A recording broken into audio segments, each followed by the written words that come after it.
Preparing the live stream. Um,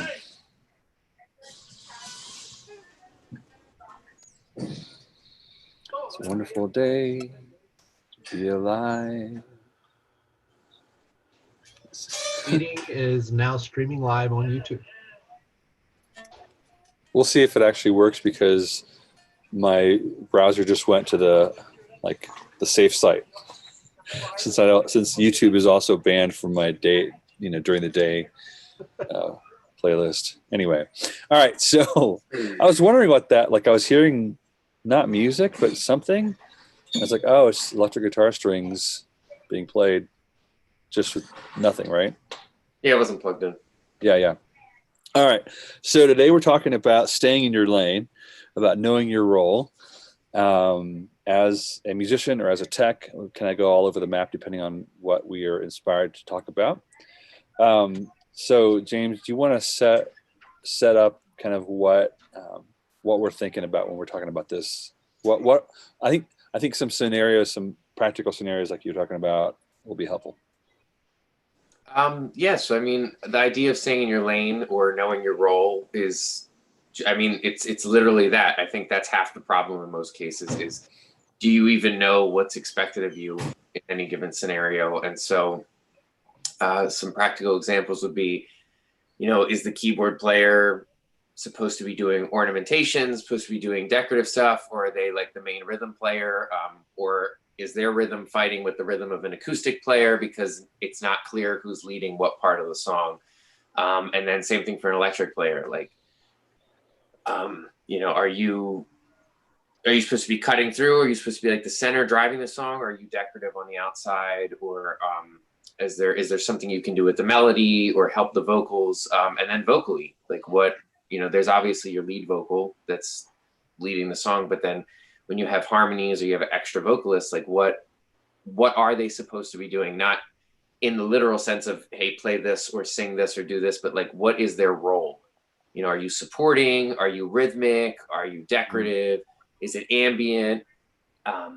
Is it melodic? What are you doing? Because the more expansive your team becomes, like we're talking, if you're one of three people, it's pretty clearly defined that you're going to share roles, because there's just a couple of things going on. But the more and more people you add, when you have multiple guitar players or you have multiple keys players or keys and guitar and acoustic, and every time you start to add stuff, there's less room to work. So it's more important to be clear of like, what are my goals? What am I doing to help make the song success this morning? Yeah. Well, and I think you're bringing up a really important nuance, and that is, I think a lot of worship leaders might tell their band, different people on their band, to play X, Y, or Z, right? Versus like, I mean, I think this would really increase their musical instincts too. You say, I'm looking for you to add some sense of continuity here, or everything feels choppy, and you're the part. I want you to play the part that's really gonna make a cohesiveness to the sound, or hey, you are the energy in this song, so play that. Because then they suddenly have to say, okay, that's my role. I'm the energy person. What should I do? And that might be a drummer who's just kind of playing timid or without much emotion. And no, I really need you to bring some emotion. Like that's your role. Versus like, hey, so it's open hi-hat on the pre-chorus into the and make sure you switch over to the 4 on the floor for the chorus, because that really makes it go. And like that's a fine step, but you want to get to the role conversation. I think that's really important. I think something important that you mentioned is there's always a time and a place for specifics. Mm-hmm. Like saying, hey, I need this specific thing to happen here, whether it's like a hi-hat groove or a 4 on the floor, like you're saying. But I think sometimes it's helpful to give our musicians and our team a concept to fill and let them fill that the way that they do naturally. It helps them feel confident in what they're doing. When you can, like you said, like if somebody says like, hey, you're the energy, like I need you to do something that then I kind of lean into my role, like, okay, how would I bring energy to this song? And it's not, it's not that he or she told me, hey, go to this fret, play this thing, and put that pedal on. It was, you do what you do because that's why you're here. And it gives you that sense of, again, we talked about this a couple of weeks ago or something, but that idea of showing up. Like, you've got to show up in a moment. And the best part about it is from verse to chorus, from from bridge to bridge, or even from song to song, your role can change. It's not, here's what you are for the morning, you're stuck there. It's just understanding what your role is as as a song progresses, because you're serving the song, you're serving the team, and what does the team need you to be to achieve that, like, unified goal? Yeah, that's good. I mean, I feel like, it gives you language for both what to do and what not to do. Like, talking about the energy, like, hey, drummer, you're not the energy on this song. On this song, you're just helping us stay together. So that shaker was great. I don't need a groove, just a shaker, just to keep us in time. And that's your role in this moment. Yeah, a good example. Just this past Sunday, I had a fill-in drummer because my drummer, I gave him a break, Kevin. I told him to go to the cabin. But he was away, and so I had a friend come in, and my buddy's good drummer, but he was not too familiar with one of the songs, Broken Vessels. I don't know if you guys know it. But there's this really ambient tom hit in the beginning that just, like you said, it keeps it together, but there's no groove, there's no intensity to it. It keeps the song on pace. It's almost like its own click track kind of thing. And he was like overfilling it, and I was like, save it, because we can use that later. Like, use that for verse 2 or the second time we hit the chorus, but like, the beginning needs to be more. And as I kind of explained that idea, I was like, it's not about playing less or more. It's about playing an idea.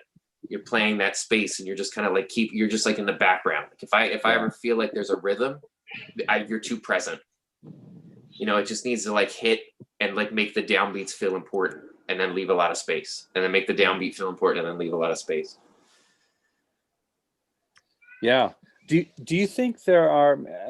It might be interesting or informative to talk about kind of standard roles, like, often, this player is playing this role. Often the leader is playing this role, or often the tech is playing this role. Like, are there like standards or go-tos, or is that too boxy even to talk about like that?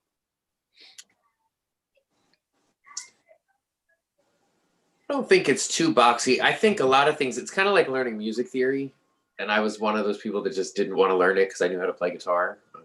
Obviously I did, and went back, and it was very important.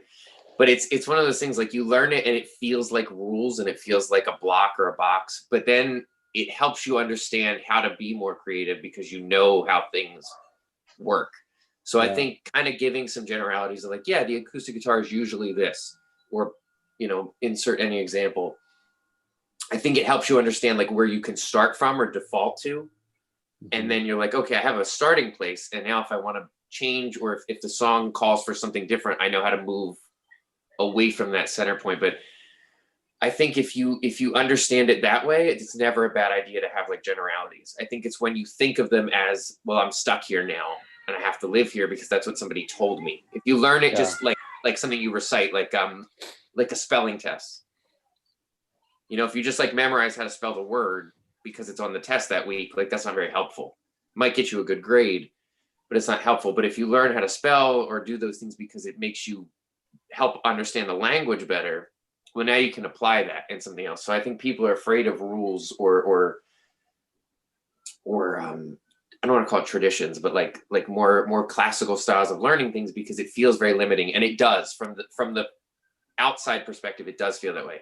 But as you start to learn more, I think it's more freeing. And I heard a great quote. I cannot remember who it was by, but it was music theory. You only can create what you understand. And like, so the more you learn, the more free you actually are to make more things. And so that was really kind of transformative for me in that approach. And I think this role idea is the same thing. Like, it feels to the outsider, it feels like, man, don't limit me. Don't tell me what I am. And it's like, no, it's the polar opposite. I'm giving you freedom to operate in where you are. And when the time comes, you know how to get out of that because you know how to be expressive or how to be different with your instrument. Yeah. And Food for that, I thought. mean, so it's like to talk about the staying in your lane. It's like, don't confine me to a lane. It's like, no, you have the whole lane. It's all yours, man. Go to town in this lane. It's you. Go for it. Like get out of the fast lane, get out of the slow lane. You're in the middle lane. Stay there. Like, because I think even as I'm asking the question about are there standard roles, where my brain is going is that there are standard misconceptions or practices. I mean, a lot of piano players, I'm not going to mention Rick Rao, play like they're their only rhythm instrument. I love you, Rick. I just threw you under the bus. Oh, that was Rick. Sorry. Wait, put it reverse. But in reverse, no, that's wrong, man. Spoken like a good friend. Oh boy. Like there is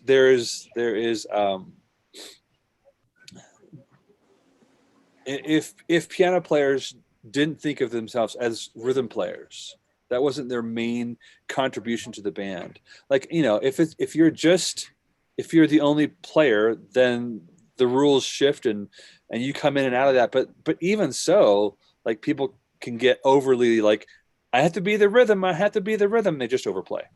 So, I would say those keyboard players were not primarily rhythm players usually, right? Or, a guitar player, I've heard it said that the guitar kind of mimics what's happening on the hi-hat in terms of they're playing that inside rhythm, the subdivision stuff that's happening on the hi-hats. It's similar in that role. They're not playing the 1, 2, 3, and 4, and 1, 2, 3. Right? They're not playing that the outside rhythm, the big rhythms. I don't know.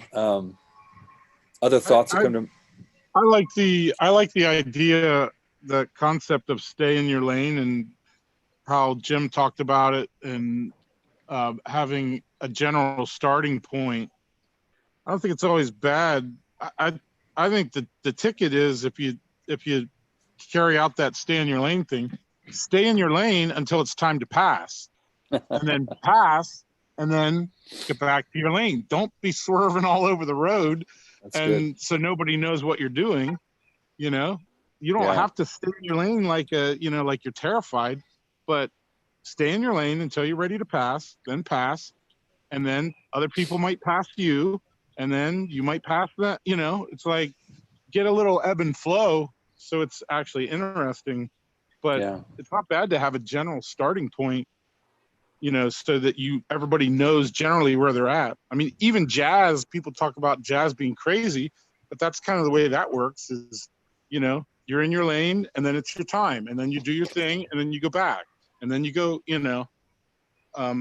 so I like that, the way Jim talked about it. Tony, I think that's a great, and when Dave said it, I don't think we should leave that imagery too fast. That idea of driving on a highway, like, and what Tony said, like, pick your spot where you have to pass and then get back in. And there's a great worship leader, David Cooper, I went to college with. He would say to the team, pick your spots, get in, get out. If you're going to do something and there's going to be, and it has a great meaning, it has a great purpose in the song, do it, be effective, and then pull back. Like, so it's okay for something to like have that presence and take the center, but you shouldn't live there, So I thought that was always a great way to talk to people. But this imagery of traffic, I think, is great because we've all, if you're on a backcountry road, there's 2 lanes and there's nobody else. I'm sure most of us have driven however we felt like driving because there was nobody around, and there's less consequences to that. So the smaller the group, the more range there is to move around because you're not going to hit each other the same way. If anything, you need to interact more overlap because there's not enough going on. Versus 5-lane bumper to bumper traffic in LA, or if you've ever tried to drive down 95 from the north down towards Virginia past Washington and stuff, you can't get around, and you have to be very cautious and you have to move. And then you've always got the one guy who's cutting people off and swerving around and flying. Anytime there's space, he's flying right up and cutting around. And what does everybody go, look at that jerk, what's he doing? because it's reckless for everybody. So Right. the musical equivalent, if you've got somebody who's just like burning all around the place, it gets in everybody's way. It's impossible for anyone to move forward, and it's effectively causing a traffic jam, but in a musical sense. Yeah, excellent. I love that. That's a great way to look at it. And anytime in life in general, if your freedom involves causing terror and lack of safety to others, you should reevaluate your stance on that. And musically, that's really important. If you're taking up all the space, then it's like, well, you're locking everybody else down. And something that we've talked about a lot, and working with Adlib just has helped me hone this idea of how to communicate this to people, is so much of the problem is not understanding that there's lanes. Right. So much of the problem is I create my part isolated from anything else that I'm hearing. I look at the chord chart and decide, here's what I'm Preach. And then what I play has no it doesn't do anything for continuity to anything else because I'm not listening. I'm focused on playing. And there's like dimensions of how important that is, because you got the kid who's like maybe just starting out, or someone who's coming from not a worship background and joining the team. There's grace and there's patience, but we should be moving towards an idea where, like, okay, now I'm not looking at the song anymore to learn it. I learned it, and I'm listening to how what I'm playing is impacting, or how what the bass player is doing is, or like what you said, that piano is no longer going for those subdivided hi-hat rhythms. It's more that, like, it's hitting those important beats and letting those chords ring and giving space, because the acoustic player's got all that, strumming, so to say, like all the busy rhythm. He's taking care of that. So just, and when we said about, like, do people have defined roles, like, yeah, that's a good way to think about it. But if your piano player, like, loves to play, and he or she is just like, they're leading the team because the team looks to them for rhythm, that's fine. But then the acoustic player's got to come up with something else to do. And that's okay. Like, there's no rule about why it has to be one way or the other. It's just recognize the landscape and adjust accordingly. Yeah. You don't drive 75 miles an hour in a bunch of hills because you can't see what's on the other side. But if the lane is flat and it's Route 66 and there's tumbleweeds and nothing else, you can pretty much, you know what I mean? You adjust. You decide what you're going to do based on the surrounding. Also, I like teasing out this whole the whole highway thing, and thinking about, like, yielding. Like, when you're getting on the highway, you're setting your pace on what everybody's doing, and it's like sometimes it's a lost art. You run into these people that are like pedal to the metal, and they're like, I'm not moving over no matter what anybody does, and you're gonna run somebody off the road. Like, correct your speed, slow down, let the person in, and then pick your point, pass them, and move on. Like, ebb and flow. I like that way of thinking. It parallels to music. Yeah, no, that's good. And I want to say there is no worship leader musician lane. There's no, oh, you're the worship leader and you're a musician, so there's a worship leader musician lane. I mean, with the very little exception maybe of, like, spontaneous moments at the end of a song or something like that, where you're kind of guiding the band, and now there's a certain role for you to play as a musician. But, like, I think it's a misnomer or a myth that this lead instrument idea, where you're the leader, and so that means that your instrument is not a musical role anymore. You're just leading, so you're the loudest and you're the biggest and you're the most. Like, that's bad music. Yeah, that's a good point, Dave. And from a technical perspective, from a sound perspective, if you're treating the worship leader like their instrument needs to be the loudest, that's not real musical at all. And that usually comes out of a fear-based music making, where if the worship leader stops playing, then the whole thing implodes. It falls apart because people don't have the confidence to carry the rhythm. But in a healthy musical environment, the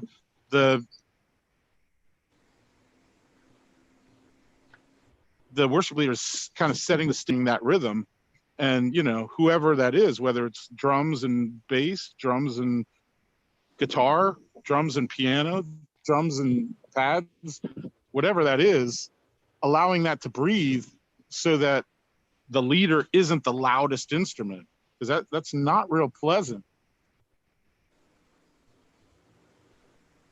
Yeah, say more than about me, because I think you're right on. Like, you might have to correct bad behavior if you're mixing a band and the worship leader's playing like they're the main instrument. Now, again, if you're just one person or two people, right on. But like in a band where you have 5 people playing, no, that's not. Say more about the audio tech's role. Like, what are those lanes like? Well, yeah, it's an interesting concept. So much of what I do is in response to what the band is doing, and whether things are healthy or not. And like I said, in a healthy environment, the rhythm is established, and then the other things fit in to that. So that's what I'm always hoping for. If one instrument is overplaying, then I either have to, protect and turn that instrument down if I can, and try and, get the other stuff in the right place. But the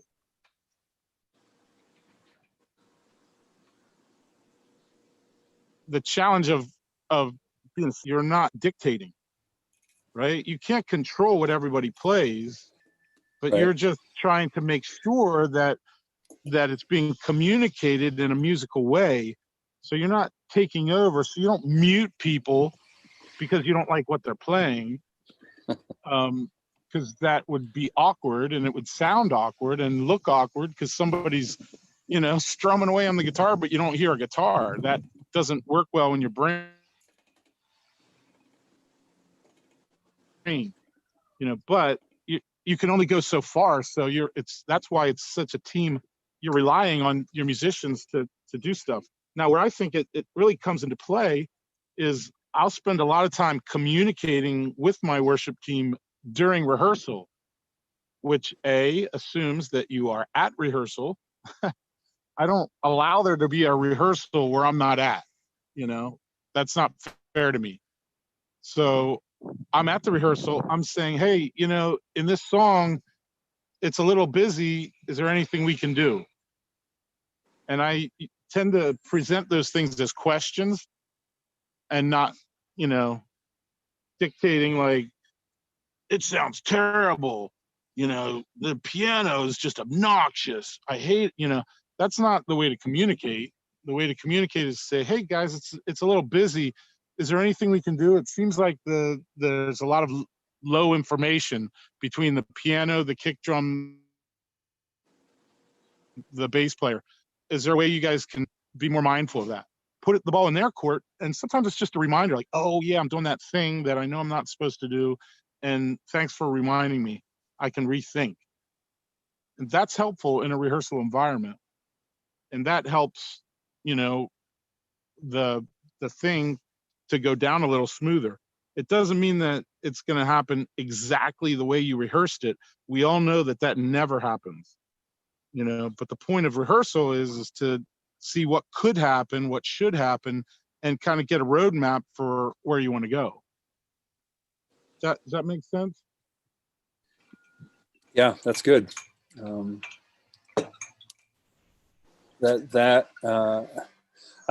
love that.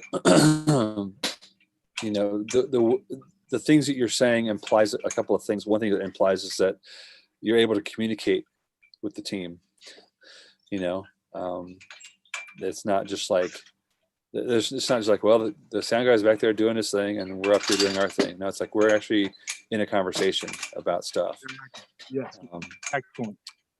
And that there are moments where you're having to make decisions that that demand that you love music enough to make a call, to make a musical decision.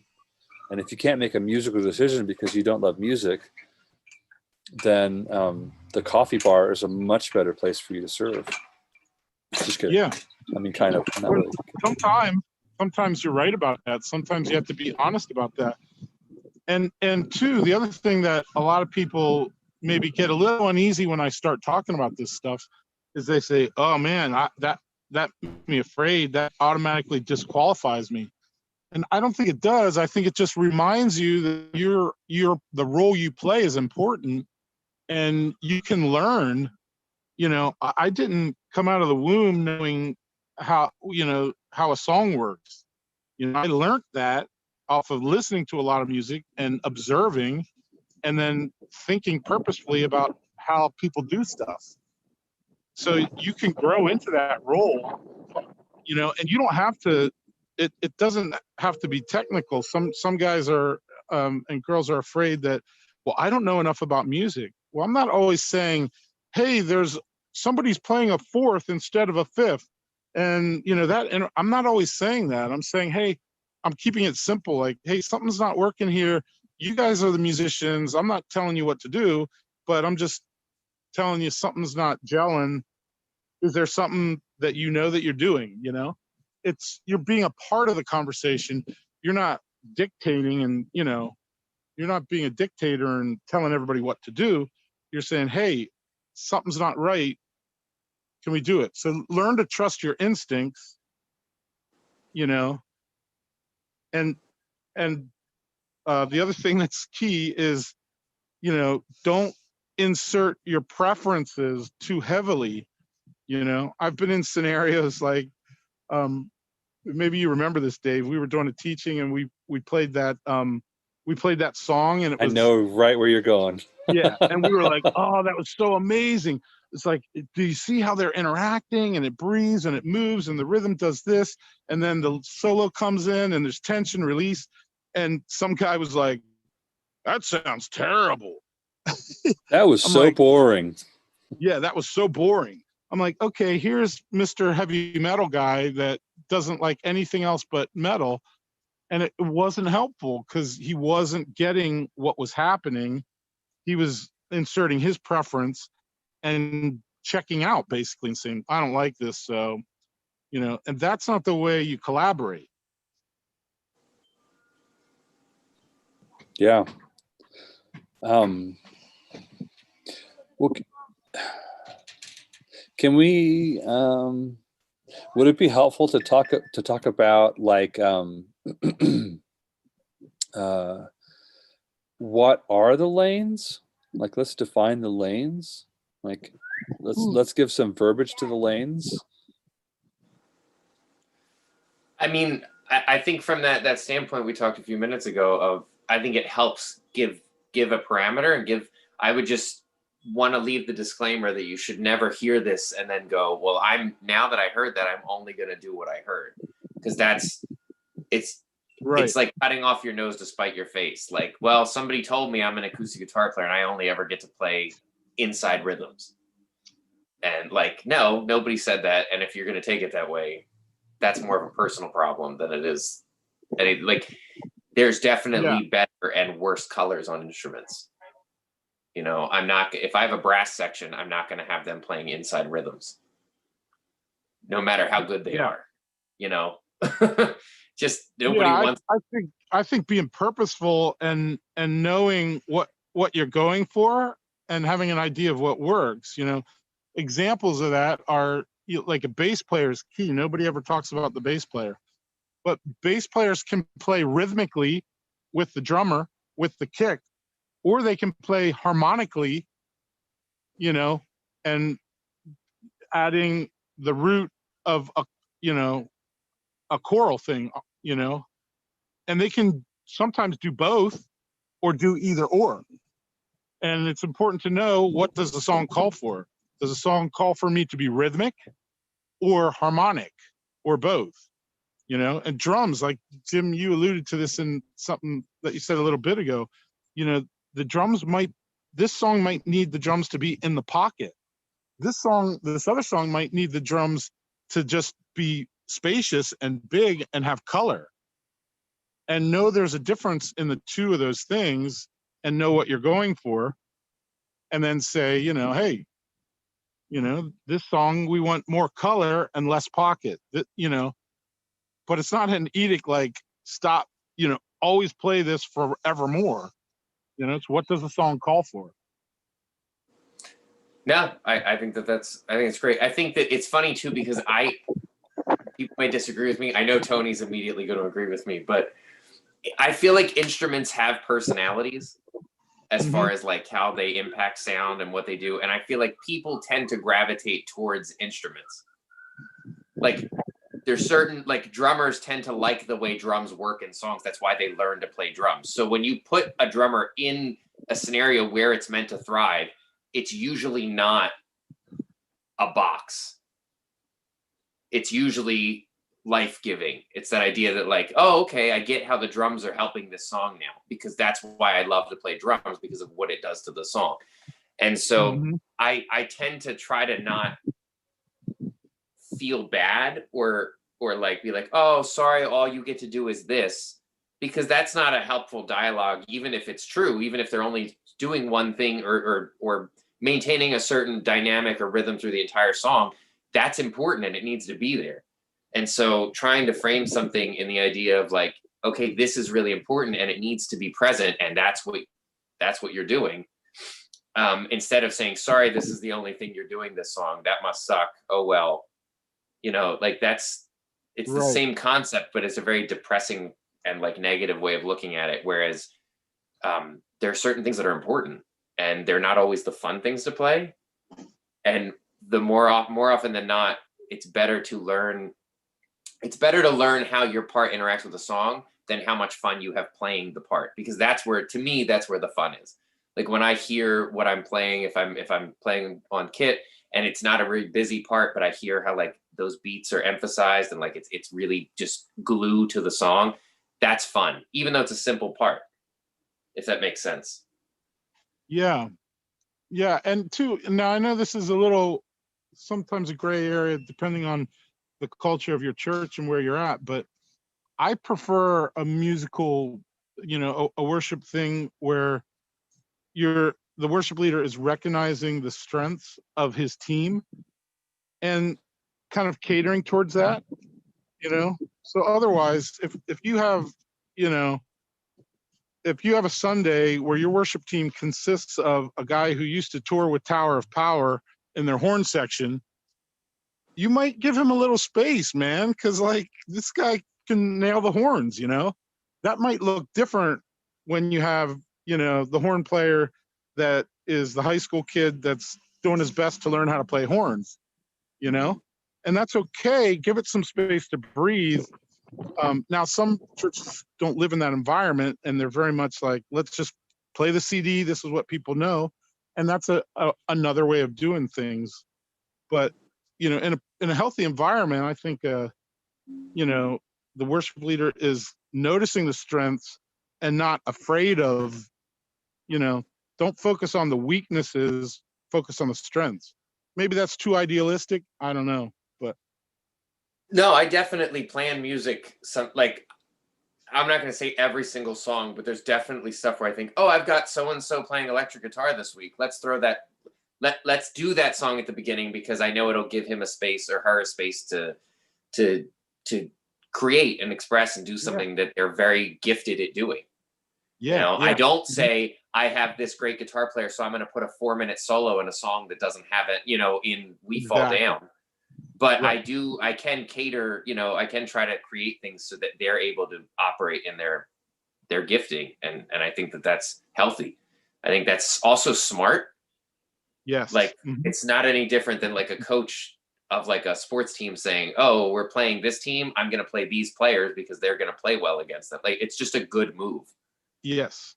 Agreed. It doesn't have to be dirty or weird or anything. It's actually strategic. Mm-hmm. But I do kind of want to emphasize, like when Dave was saying, are there things you'd put examples of roles you'd put on instruments, I think that it's super important to understand that no role is insignificant. And that's not wishful thinking. It's not like self-help positivity. Like if you think the bass isn't important, play through the song with the bass player, then play through it without the bass player, and I guarantee you halfway into the song, you're just going to want to stop anyway. There's nothing worse than when something important is missing, even if it's a simple piece. When it's not there, it's detrimental to what it is.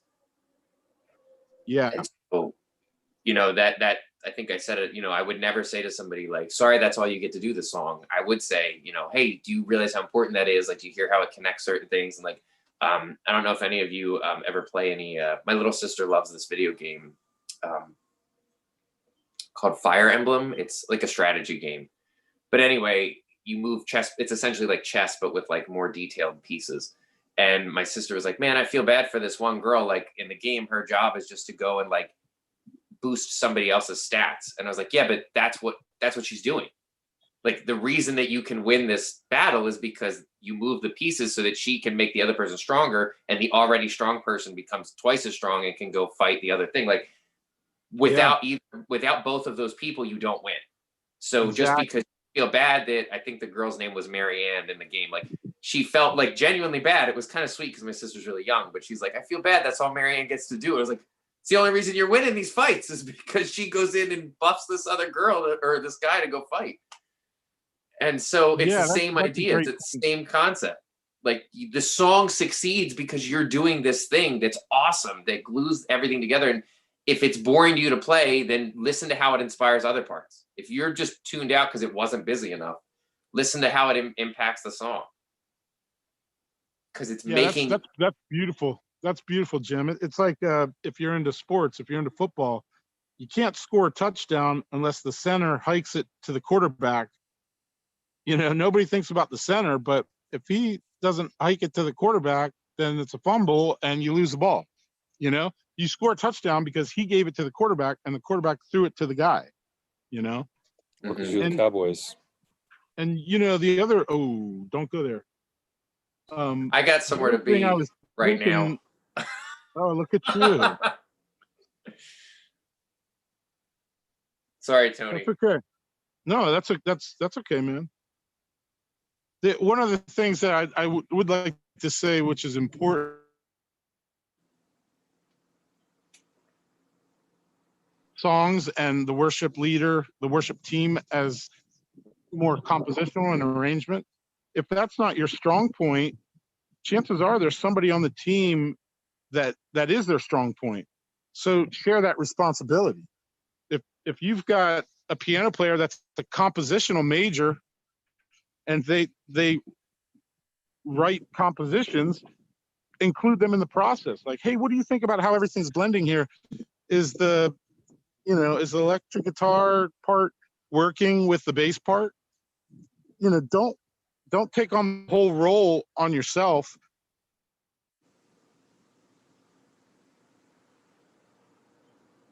If somebody's really good at arranging, ask them their opinion.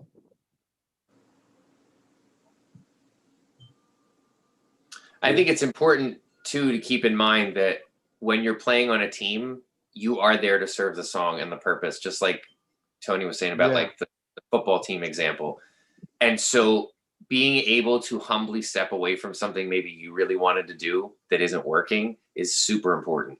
And like you be able to check yourself like 100%, 300%. Like say, hey, if I play this thing and the worship leader says, you know what, I love it, but it's just not working right now. Am I capable of letting that go and not feeling like personally attacked? Because that's a huge can of worms if you're not able to think big picture. Like, how does this impact the song? Like when I said to the drummer last week, love what you're doing, but it's too busy for the beginning. I didn't say, boy, you really suck at playing the toms, play something else. I said, it's just too busy. And that was the reality. And so like having somebody on your team, like Tony was saying, when there is a compositional person, whether it is the leader or somebody, they need to be given the authority or the support to say like, look, when this person wants to try something because it's for the better of the song, like we're here to make the song sound great. We're not here to stand out and be awesome. So I need to be able to take that. Yeah, that absolutely. That's the key, man. That's the mark of a healthy team and a healthy musical thing, is if people can drop an idea that quickly. Like, okay, cool. Well, we'll try this. And Tony mentioned jazz players, about like how, people think they're nuts, they're just going all over the place, that there are no rules. Jazz players have the most rules and understand them the absolute deepest and the most intimately, and they're totally cool with staying out of each other's way. Right. And so the idea of like, I want to be lawless and be able to always show off and do, that's the polar opposite of like great musicians. Great musicians are like, dude, I totally know what my job is in this song, and I'm going to chill here. And when the band leader stands up from the piano and gives me the nod, I'm not going to rip and show off. I'm going to compliment the song with whatever I have to play. Exactly. So if there's a solo moment, spotlight on you, whatever, depending on the type of way you do worship, your solo should not be, oh my gosh, look at how great Jim is. The solo should be, man, that was like a melody without words. Like that was worship without words. He was singing with the instrument. Yes. And like, that's great musicians. Great musicians don't really care if they were great musicians. Absolutely. Yep. Yeah. Love it. As you're describing jazz musicians and the way they show up to the song, I think that one of the biggest problems that most worship players have is that they play the chord chart. Right. And unfortunately chord charts don't have any kind of performance. Well, now some chord charts do have like bass enters here, like that kind of thing, but that's not musical notation. That's not approach. That's not roll. That's just like, oh yeah, now it's your turn. Or, maybe get big or get small here. It might say that, but like, if my thought as a worship musician is to play the chart, like I didn't mess up at all. Yeah, neither did you make music. Like neither did you contribute to what the band and the song needed. You just played the chart, and I would say that playing the chart is not one of those. It's not a role. Like you want to play the right chords and notes and all that stuff, yes, and sing the right things, but that's not a lane. Playing the chart is not a role. It's not a lane. It's a starting point, but it's not the finish point. You can start there, but don't finish there. If you've been on the worship team for 5 years, 10 years, 20 years, and you're still just locked into the chart, then consider that you need to grow a little more. Well, I like the jazz tie over, because I went to college for jazz. I love playing jazz, and jazz players, they get a chart, but somehow they turn the chart into a whole bunch of extra stuff because they're not looking at the chart to guide them or to hand. They're looking at the chart to inform them of what's appropriate. And then they're intimately aware of what goes into those things. And I think that as a worship team, that's often, or as players on a worship team, that's a step like we don't continue in growth. You're on the team for 5 years and you're like, yeah, I know how to play C, F, A minor, and G. Why I don't have to learn anything else. Like, we'll take it the next step. You only got to learn 4 chords ever. I'd be hard pressed to find people who don't just capo and play those chords anyway. Like, become aware of what is in those chords. Like what is the impact? Like, can I play one note that sustains through 3 out of 4 chords? Very easily. So all of a sudden I've gone from, I'm playing these big chunked out Lego blocks that you gave me, and like now I'm creating something. Like I'm taking it apart, and I'm like, you know what? Dave is slamming away at the full harmonic chord. Joe is strumming away at the full harmonic thing of the chord. What if I on the electric just play one note that's shared between everything, and I never move from that, and I build some continuity, or there's just some glue. There's, like I love, Tony talks about the glue in music all the time. And like, I just love that idea of like, how can I hold it together? It's not about doing the least amount of work, like in a lazy way. It's about like, it's the path of like, it's working smart, not hard. I don't need to overplay. What can I play that's just gonna work? It's just going to gel. And everybody else is moving these big leaps. And I'm just like chilling in this one spot. And when the 5 chord comes up, I just move down a half, 1 fret, then I go back and I'm back, and it's just like, if anything, I'm not even playing notes, I'm playing a rhythm. I'm playing a rhythm that is constant, that's grooving. And we're doing, Tony and I are doing a workshop next week. And that idea of like talking to electric guitar players of like, how can you do more while doing less? Like, how can you learn what is becoming intimately aware of some of that stuff? Like we're talking about, like, it's not C, F, A minor, G over and over again. It's not these big blocked out shapes. It's taking the tools, and electric guitar players have the ability to create so many different sounds and scapes. It's using that information intelligently so that you can create that stuff so that it's effective. And it's not just like these big, you're not just doubling the acoustic guitar player, but with a bunch of overdrive and reverb and delay, all kinds of stuff. Yeah, it's play the role, play the role that serves. Salt doesn't try and be pepper. Salt is salt, pepper's pepper. So before we get too sidetracked, I know Dave said, would it be helpful? I think maybe we should curate, like, just come up with some like keywords for instruments. Okay, I think drums we've hinted at a few times. I think a role for a drummer would be groove in pocket, keeping the rhythm together. And then another role would be not the polar opposite, but very different in its approach, is ambient space creating, but it's still guiding. You don't create space at random. A great drummer, like, who's playing ambient toms, like, that downbeat is consistent. It's like maybe there's nothing in between, but that, like, and a 1, and then there's space. And a 1, like, it's its own click track. It knows where it is. It's following. So I think those are the two, maybe the most important roles for a drummer to fill, is like, if you're filling ambience, is it random? Or does it still belong to the groove and the beat of the song without being a rhythm? If that makes sense. Yes. Yeah, no, that's great, Jim. That's great.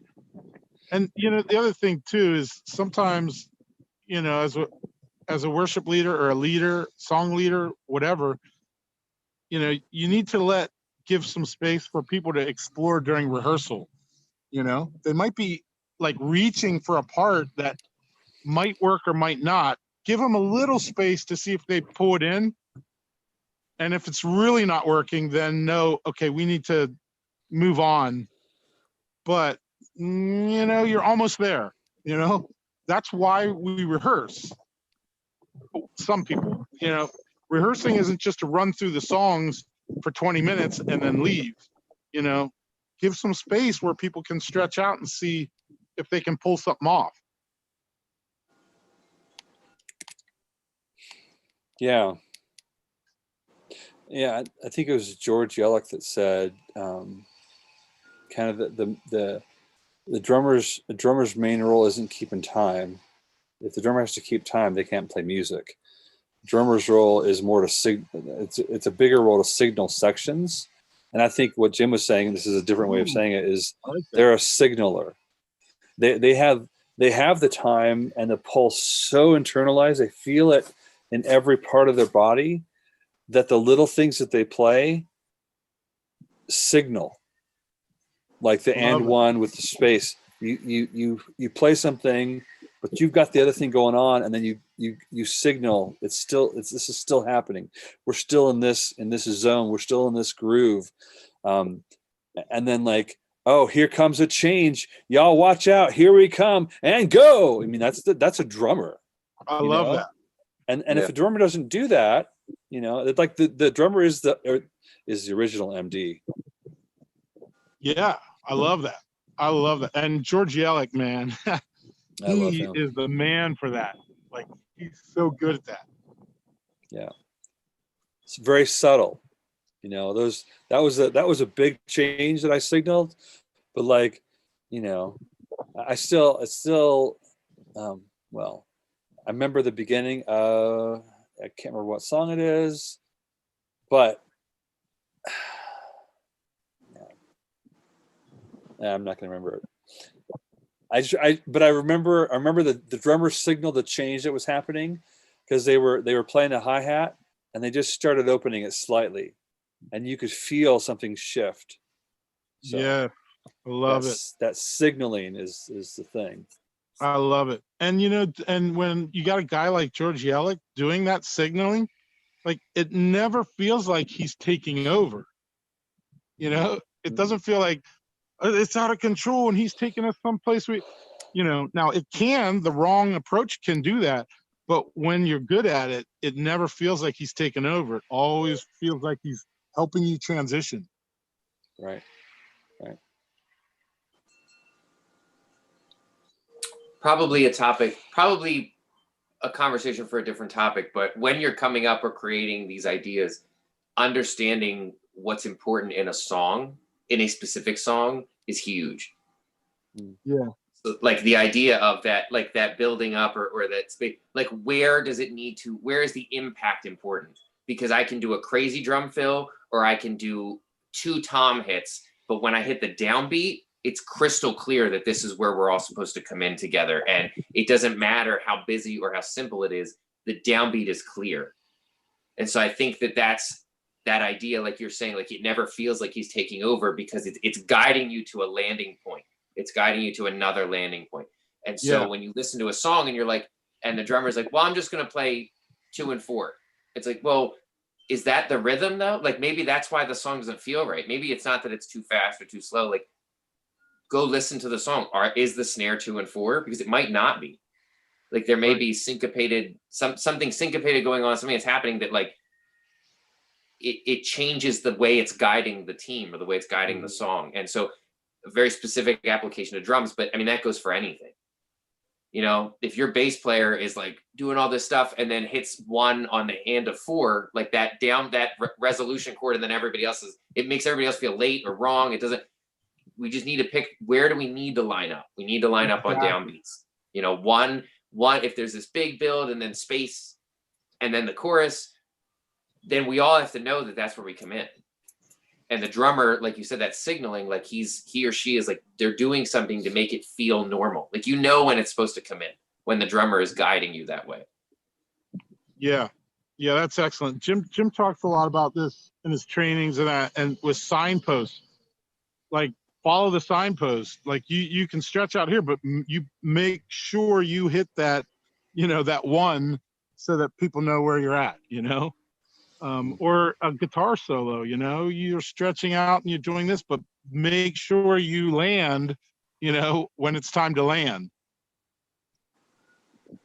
Yeah. So you covered drums, kind of. I like this. 1, 2 keywords and move on, because you don't want to give people, something that they try to like, now they're building their whole lives around, like, well, he said I was a this or a that, but just some keyword ideas. So where do you want to go next?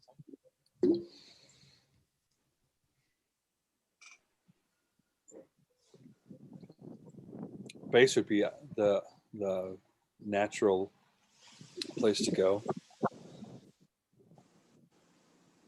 Well, if you're the bassist, I think that you need to understand that you are by default the most important harmonic instrument on the stage. Yes. Because without bass, there is no determining foundation to the song. It's like a foundation of a house. Like you don't see it, but if you don't have it, you don't have a very good house. So while the bassist is commonly underappreciated, when you don't have it or when it's wrong, it's deeply impactful into what, like what's going on. You can have the best stuff on top, but if you have bad fundamentals underneath, it doesn't matter. And vice versa. You can have some kind of mediocre stuff on top, but if you have great fundamental, all of a sudden it's a better picture, like fully all together. And so I think understanding that is part of understanding the role. I know that's not a hands-on role, but that may help in an approach like, okay, like maybe I felt underappreciated or like nobody cares what I'm doing, but like if I don't do it right, like the whole thing gets derailed. So it's not like a part of the train, it actually is the tracks. Yeah. So and I could get lost in the weeds with bass because it's people spend the least amount of time talking about it, but like Jim said, it's the absolute most important driving factor if a song is working. and some of the biggest songs, pop songs and whatever, are all because of the bass part. It's huge. Yeah. You know, and I think you're right. People don't realize the impact of it. Like, you know, there's this young band that I'm coaching, and one of the bass guy that plays bass is easily distractible. I mean, they're all like teenagers, young teenagers, and I, you know, we're playing through the song, and I'm listening. I'm like, why does this just feel like junk? Why does it feel like the song's not working? And I pay attention, single out, okay, what is he doing? Oh, he's just he's playing the right notes, you know, but there's no regularness to it, you know. It's just kind of like random, Right. random, and random, and random, random. What was that? Like, okay, give me 1, 2, 3, 4. Like, you know, it makes such a huge difference when it's not cluttering up things.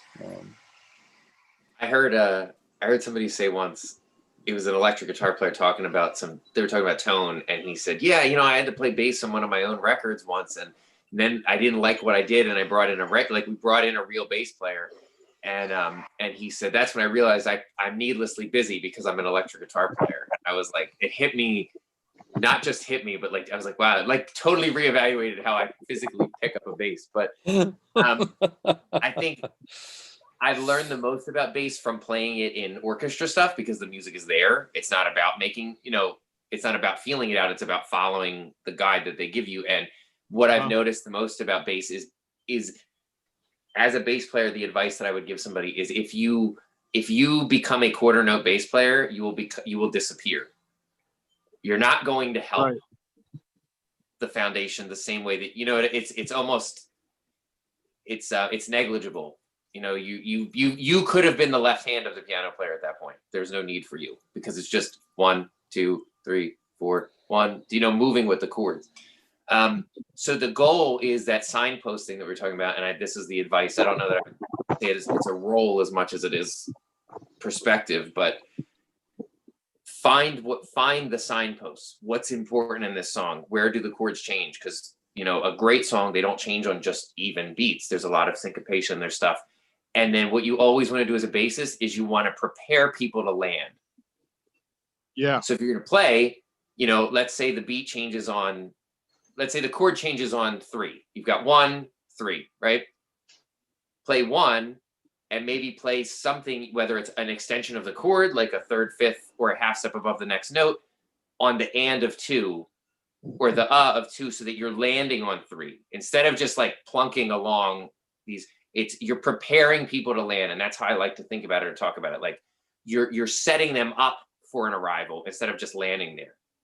It's, you know, planes don't plop onto the runway and stop. You know, when it's coming down, there's gear, there's the motion, and then it's arrived when it comes in. So when you're playing, it's do, do, do, do, do, do, do, do, do. Like there's that anticipation before it lands that gives it life and gives it color. And the more experienced you become, the more you can, like we said about those jazzers, you get intimately aware of like, what can I add to this that makes that arrival even more important? It's not what can I do to play more and be busier.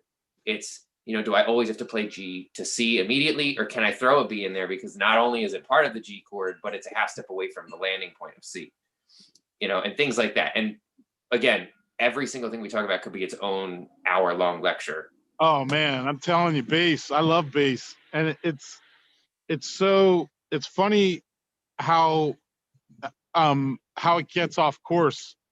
You know, when I'm in the studio, I can't tell you how many times I've tracked a song and the bass player said, you know, oh, that's great. I don't even have to do anything else. You know, I nailed my part on the first take. And I'm like, let's listen to that because you weren't even close, you know, but they don't think about the importance of the role. And you start listening back and you're like, you're not hitting the signpost, you know, the song is not being defined because you're not hitting the signpost, you know. And then the other amazing concept about bass is that the space you don't play becomes another note sometimes. Like, you know, where you cut off your note, how long you sustain the note, you know, if you pluck it and come off, or, you know, I mean, makes a huge difference. That's a whole other thing. I mean, that is a fortune cookie for every instrument. The notes you're not playing, the rests are notes. So play them like they're rests. Play them with intent. But to maybe put some concrete to that idea of like think about the bass as like a harmonic kick drum. Like when the kick kicks, it doesn't kick and ring until the next kick. And if it does, something's wrong, and we should tune that kick drum. Right. But so like when you get that thud, you get the impact, you get the color, and then you get it again. And there's space between. You know, there's definitely times for the bass to ring and create that space, but there's also times for the bass to like staccato and like give me the impact. Give me that do, where like you're playing a role in stopping the note. You're not just letting it fade away into nothing, because the kick drum is just, so you get that do, that kind of a feel. And I've never felt dumber in my life than sitting here going do in my living room alone at my iPad. But you're absolutely right, man. That's huge. You know, imagine a song like that, a rhythmic song where the kick drum was just going do do do. You know, I mean, it would be like ah. Yeah, and there's always, like we said about not breaking the rules, but like expanding past the rules. There's always time where like the bass should just be like running eighth notes, and it's just do, and it's doing its thing, and it's okay to be busy because it's the emphasis. I'm since we're stuck at home, I've been getting into like creating some sync music, and like my favorite parts of any of the songs that I make are when the bass kicks, like the bass takes over. But that's not the whole song. To me, that's the important part of the song, because it's impact, it's different, it's energy, and it's pushing towards that tension and release. Like you can feel, because the bass is so energetic, that something's about to happen. So if the entire song, something's about to happen, then nothing ever happens. Yeah. Yeah, bass. I love bass. Bass is, I mean, you listen to like Motown and like James Jamerson and stuff like that. It's just crazy how the bass is so fundamental to those songs working. You know, I got sunshine on a cloudy day. You know, that song, dum bum bum bum bum bum bum. That, like, the bass is just insane in there. Like, I would never in a million years think to play what he thought, but without that song doesn't work. And to take that idea, because that's there, the other instruments can serve their role effectively. Oh, yeah. Beautiful. Because the guitar player or the keyboard player doesn't have to go bum bum bum na, na. He can go bam bam bam. And now you have a song, because you have two parts working together to create something like a good recipe, or like that traffic analogy. You know, if everybody's trying to play that, there's nothing to be done. It's the same thing the whole time. You have no song. You have a part. Right. And there's nothing that I like better being a guitar player than to sit on top of a thing and just go, there. Dude, Tony and I were talking about this. About how he's like, man, I never play those, like, what did you call it, like super compressed, funky, like horn stabs? I can't even remember what you said. Yeah, like the Nile Rodgers type of yeah, you're right. But I just love being in a group where like the funk and the foundation is there, and I can just sit on top and add this, like, just so it's just like the feeling of the air blowing across your face when you look at a beautiful like nature scene. Yeah. If you just got the air on your face and didn't see anything, it'd be a weird feeling, I'm sure. But if then you looked outside and just looked at it, and there was no like context of like the dew or the feeling, it's just a picture at that point. It's not an experience. Getting really abstract here. Gonna have to rein me in next week when we're talking. I love it. Let's move on to electric guitar. Oh man, let's move on to piano. Which is the electric guitar, the second electric guitar, right? Well, I think that then foundationally, the piano is the other thing that gets lost in the weeds, because traditionally, a lot of teams are used to a piano player that's only ever played by themselves, or is classically trained, or is just covering too much ground. And, you know, it's always tough when you are a concert pianist and you play on a worship team, because you just feel like the life is being sucked out of you because somebody says you're overplaying. But it's not like getting that role and bringing the color in the right spot. Um, you know, that's a huge concept, and some people just give up trying to help the piano player. They just deal with it. Like they're gonna just do what they do, and it's, oh well.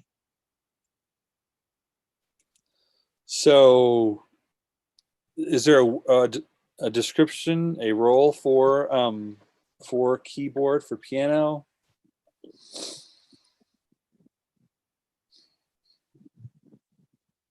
Well, I would love to hear Jim's more music oriented answer to this, because I'm not a piano player, so I don't know. But yeah, piano is so important because it's adding harmonic color, and it's also adding the melodic, and in some ways it's letting the singers know where they're at and what notes they should be singing.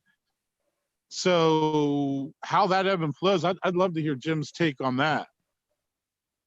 I only heard the first. I had to step aside for a second. I only heard the first bit about what you said about the piano, about how it came, like you're used to people playing.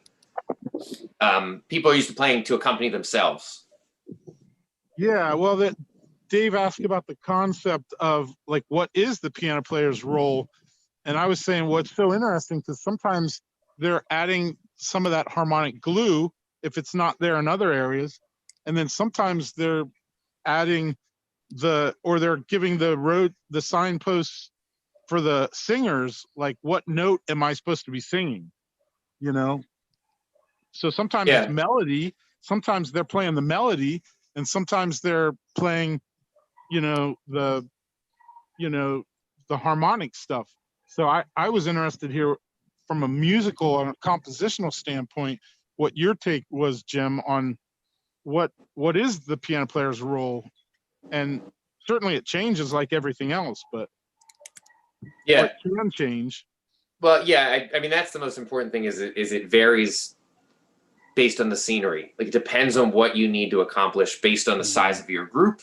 If it's a piano player and a drummer, you got a lot of room to work. But if it's a piano player and 6 other people, you've got not a lot of room to work. Right. And so the idea of, I think I want to go from 2 directions. One of them is complimenting the piano player in what they bring to the table. But the other one is maybe challenge them for a second and think, if you're a piano player and you're used to accompanying yourself and not really working, or maybe you've played with a lot of people, but you just do what you do. It's the same. Whether you're alone or with your band, you play the same way. Think about being somebody in the kitchen who's working on stuff and you've got 2 other people, the bassist, the electric guitar player, and they're helping you out. And every time they go to reach for something, you get in front of them or kind of jockey for position. But you need all this stuff done.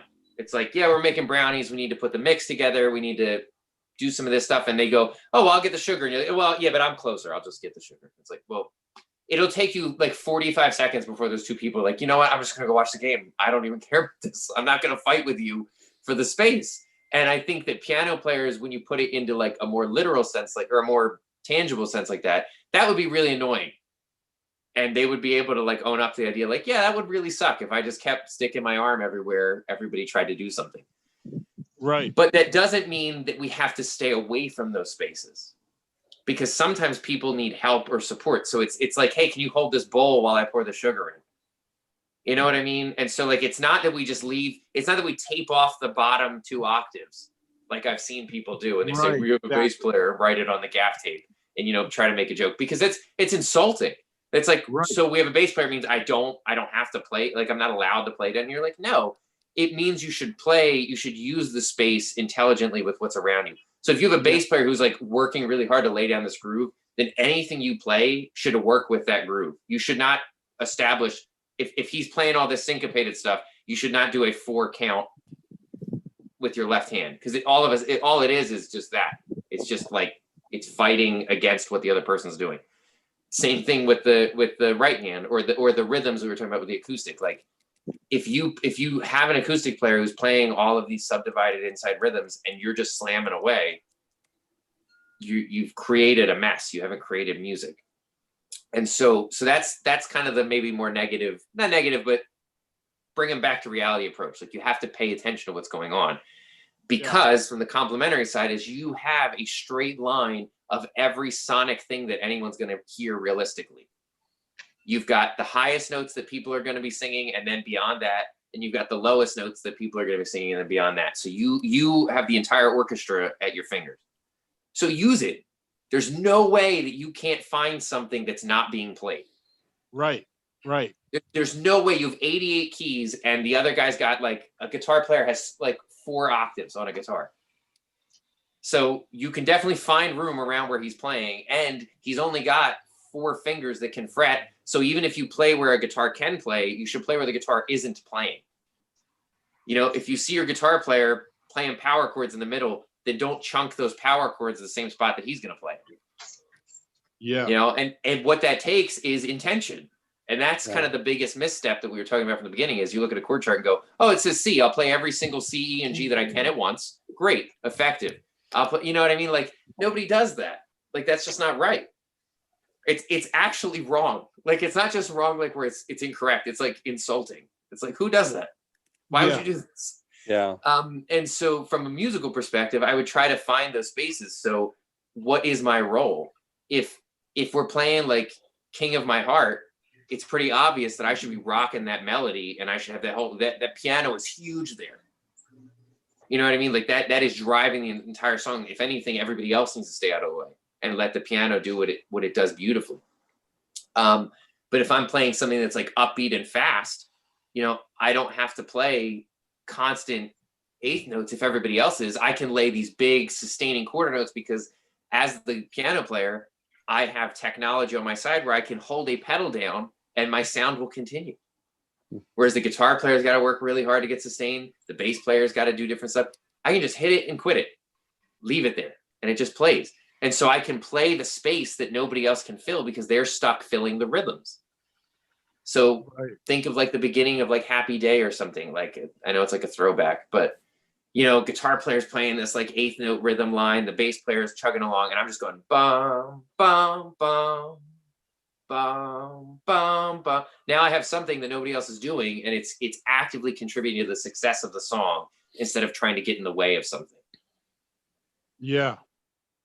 I think that's the biggest indication of a dysfunctional, unhealthy musical worship team is where everybody's chunking at the rhythm.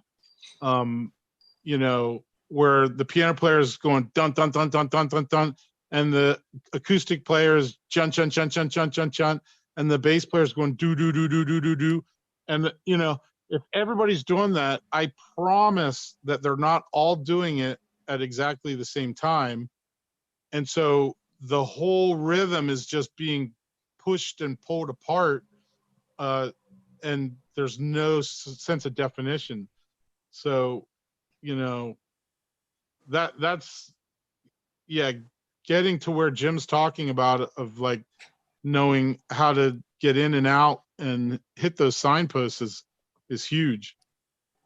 And put yourself in the shoes of any example. Let's say that you're the song leader, you're the piano player, and you're the song leader, and they're depending on you to set up the rhythm. That's fine, but then your team should adjust accordingly. So if I am going to play 8th note plunking with my right hand and some fill it out, my bass player's fine, I'm not getting in his way, then my guitar player shouldn't be trying to do that. If it's dependent on that because of the circumstance, I'm not saying it's right or wrong, I'm just saying that's where you are, it's where you've grown up, then as the guitar player, try to move away from what the piano player's playing. If he or she's determined to play 8th note rhythms, that's fine. But you've got to get away from that. You've got to go way up the neck and just put on some reverb and just chime your way, bright, space, airy, and just ring and let it go. Or change your tone completely, put some overdrive on or something so that it's not the same sound. Get out of the space that they're playing in. Play bright root and fifth way up the neck with some overdrive on and just adding that texture and that stab, because the reality is there is no right or wrong way to play any of these songs, but there is a right or wrong way to play along with people playing these songs. And I think that's to me, maybe that's the biggest takeaway from this whole morning. You're muted, Tony. Sorry. How's that? Yep, you're good. I can't hear you. Oh, well, it looked like you were talking, but you were muted. Sorry about that. Somebody tried to call me and it bumped stuff. No, I can hear you now. I can hear you. You good? Yeah. Sorry about that. That was awkward. I was going to say one thing that's helpful, is if you've ever watched any of the classic albums series, where they pick apart a popular album and they break it down in the studio and say, oh yeah, well, here's the bass part and here's the guitar part. And those things are fascinating, and to learn what people do to make songs work. But I think there's one, you two did one on the Joshua Tree. And one of my favorite parts is like the Edge talking about a guitar part where he played the simplest, he said, this is my favorite part I've ever played. And it was a really simple arpeggiated part that was like, just doing dang, dang, doing dang, dang, doing dang, dang. I mean, it was stupidly simple, but it made the song. Those are good little things to look at, is like, how do people pick simple parts that complement other parts? Yeah. Well, we're going to talk about this next week, and I'm actually glad we're doing it now, because it helps continue to frame like how to have the conversation at the workshop. But that idea of a guitar player is like, we often think like, I got the strumming down. I got it. I can strum. And it's like, when you have somebody who is like, when the rhythm is there, it's almost like a checklist. Like when you're coming up with your part, listen to the song that's being played. Be like, is the rhythm there? Is the rhythm there in a bunch of places? Do I really need to add more rhythm? Probably not. There's a lot of rhythm going on. So could I just strum a big chord and let it ring on the downbeat with a little bit of overdrive, so it has body in the mix? It's not real thin. But if they're playing bum bum bum bum bum bum bum bum bum bum bum dun dun dun dun dun dun dun dun, and I go dun dun dun dun dun dun dun dun dun dun dun dun, and it just rings, or that arpeggiated thing, and it just sits there, and it dissipates on its own. Yeah. Because I'm listening to what's going on, and I'm making a decision on what's missing, or what can I play that's not going to get in the way. Right. Because there's always good space for big open big open a little bit of distortion, big open chord that just breaks out. Love it. Yep. And never a bad idea. Sorry, I love talking about composition. It's like I went to school for it or something. How can I hint at the song? If I got no part in the world to play, everything's covered. Can they sing a line and I just play that melody, 2 notes of the melody, and let them ring? Because instantly it serves the song, because it's part of the song. I didn't make something up. I didn't put these like bluesy bends and like throw a pentatonic run in there. I played, if they sing ba da da da da, I go da da da, like whatever they just sang. I didn't even sing the same notes. That's how much I don't like doing this at my iPad. But my point being is, if you hear a melody, you can always like echo the melody or play the melody in the chords or in any space that there is, because it's part of the song. It belongs there. Yeah.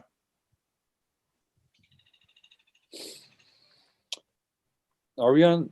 Did we finish electric guitar, or are we on piano? Because we need to land this plane. This is I think that was piano, but partially electric guitar. This I is think our the rules for longest electric one. guitar, if I could be so bold, they're pretty much the same as piano, because they essentially have become the same role. An electric guitar is not only like rhythmic or strumming, or like, it's, you know, electric guitar on a worship team is not electric guitar in AC/DC.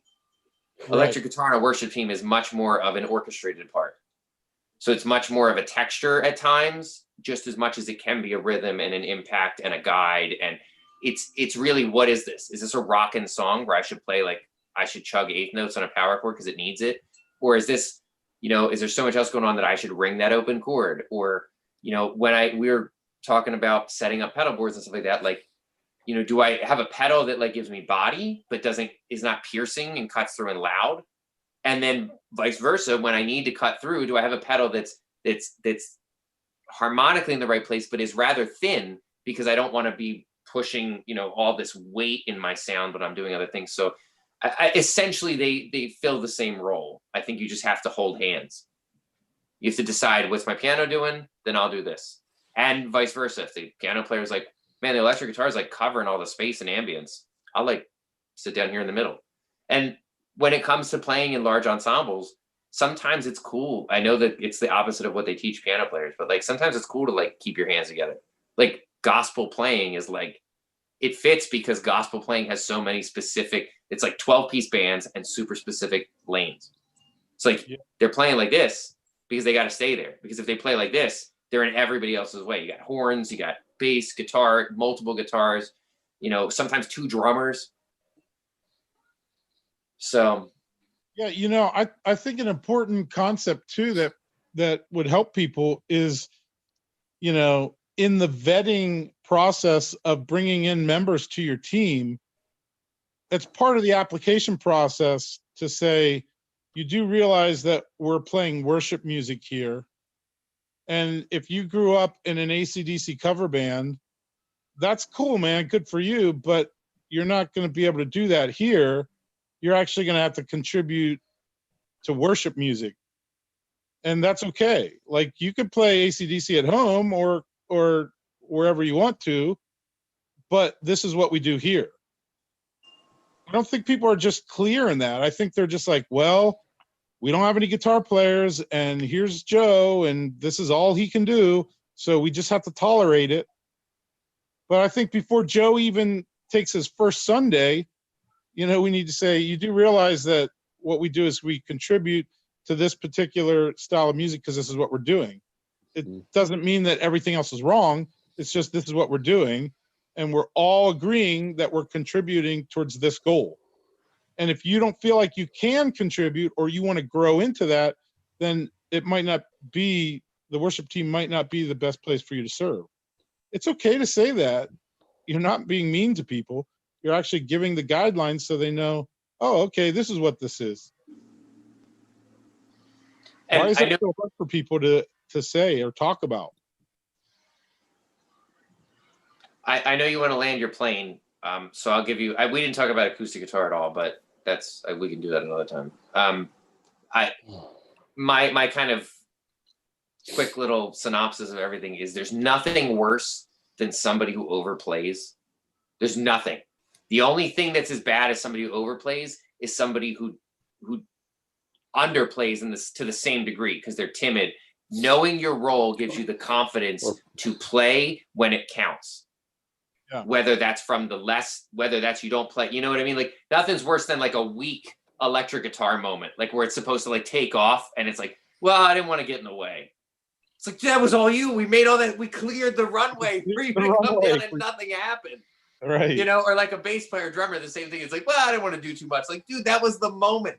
If you ever got to be loud this morning, that was it. Like, so we harp on people who overplay, but there's a school of thought I think they're much less talked about because it comes across as like, well, I was being humble or I don't want it to be about me. Like, dude, it's allowed to be about the part.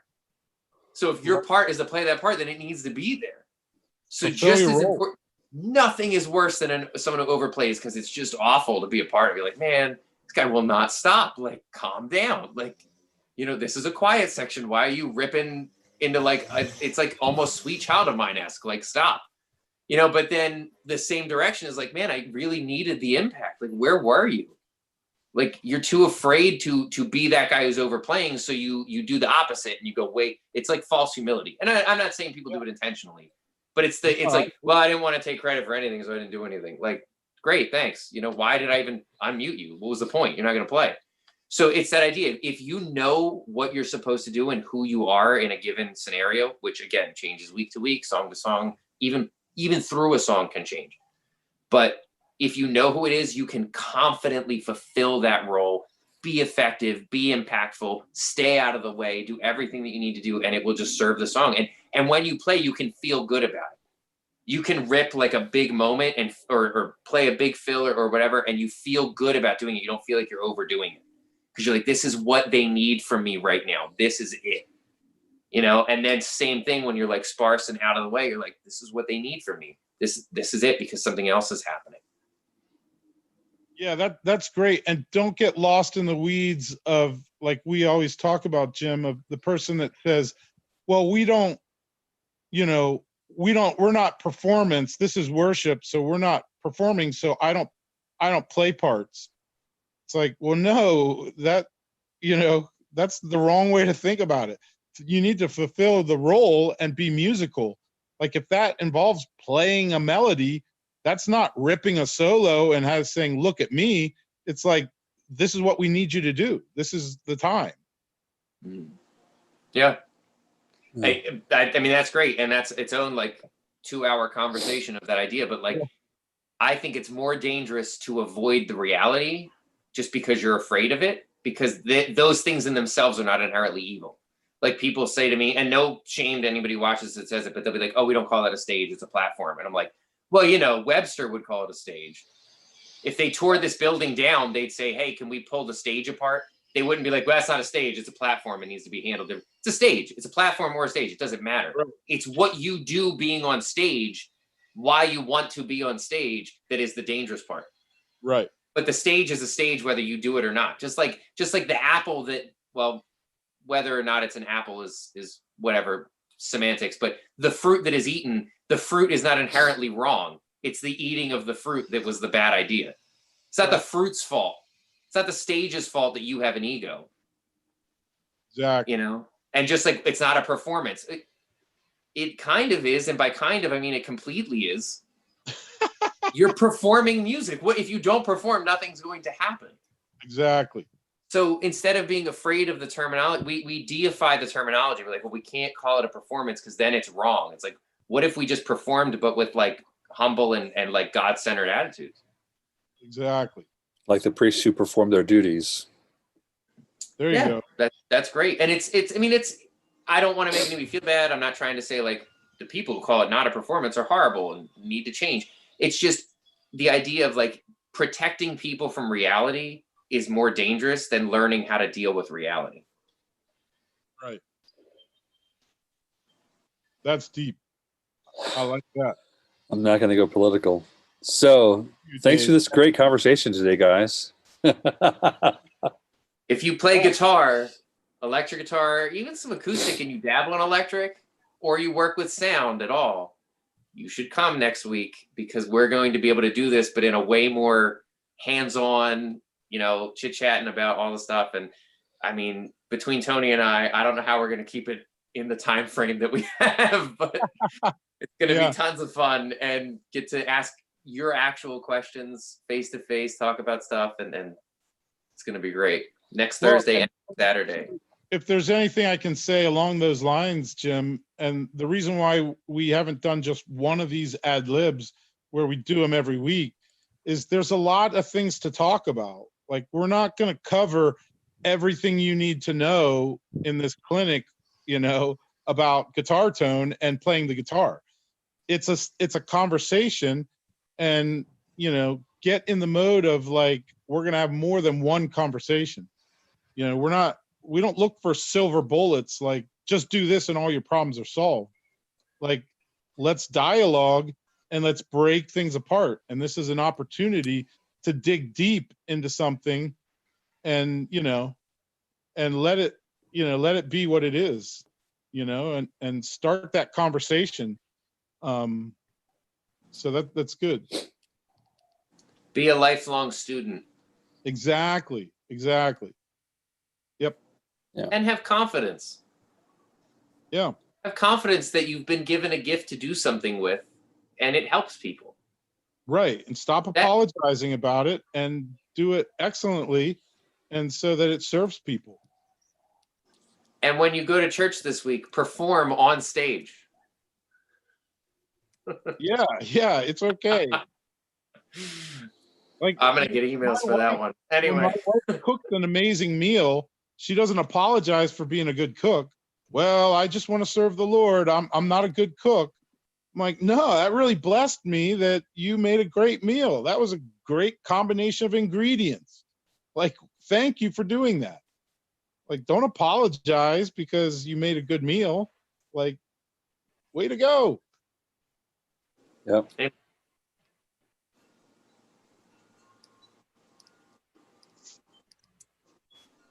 What just happened? I don't know. Nothing happened. Oh, okay. Yeah, don't apologize because you just made a good meal. Thank you. But you know what makes the meal taste good? Again, we don't even have. There's not enough time left on Earth to talk about this stuff. Exactly. But you know what makes a good meal is good ingredients. Exactly. So when you're complimenting the meal, you're complimenting somebody who skillfully puts good ingredients together. Exactly. If I put bad stuff in my food, it's going to taste bad or possibly make you sick. So that humility it's important. That attitude is important, but you still have to, it still has to be good to be good. My favorite sound lesson I ever learned in my life was you can't fix a bad fundamental. Yeah. And that goes not just for what you're playing, but your attitude. If you're a bad person playing on a platform, you're still going to be a bad person playing on a platform. Exactly. Oh, I can't right now. Like I just want to get up and just walk around the room because you can't. I can't get over the concept of if I put you on a platform, but you're have a huge ego. You're all of a sudden a better person because you're not on a stage. Oh my gosh, just mute me. Well, I'll just end it there. Thanks for showing.